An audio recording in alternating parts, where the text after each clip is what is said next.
నమస్తే, welcome to Y news. నేను Kalyani. The news sponsored by Wyra family restaurant, national highway, Tetagunta.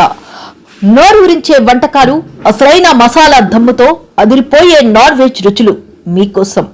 విచ్చేయండి Wyra family restaurant, national highway, Tetagunta, Tuni మండలం, కాకినాడ జిల్లా. తూర్పుగోదావరి జిల్లాలో ఇటీవల పట్టుబడిన పెద్ద పులిని తిరిగి అడవుల్లోకి విడిచిపెట్టారు. దీంతో పులి కథ సుఖాంతం అయ్యింది. పెద్ద పులిని అటవీశాఖ అధికారులు పాపికొండల అడవుల్లో క్షేమంగా విడిచిపెట్టారు. ఈ నెల 6వ తేదీన తూర్పుగోదావరి జిల్లా రాయవరం మండలం కూర్మాపురం గ్రామంలో మొదట ఒక ఇంటిలోనూ తర్వాత పశువుల పాకులోకి వెళ్లిన పెద్ద పులిని ప్రత్యేక రెస్క్యూ టీం బంధించింది. మత్తు ఇంజెక్షన్ షూట్ చేసిన ఆ టైగర్ ను విశాఖ జూకి తెరిపించి క్యూరేటర్ పర్యవేక్షణలో ఉంచారు.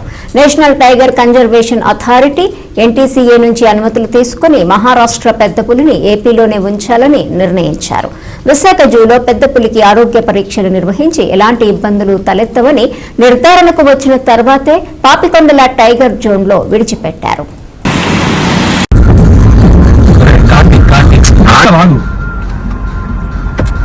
అరే దానికి ఏం చేయాలి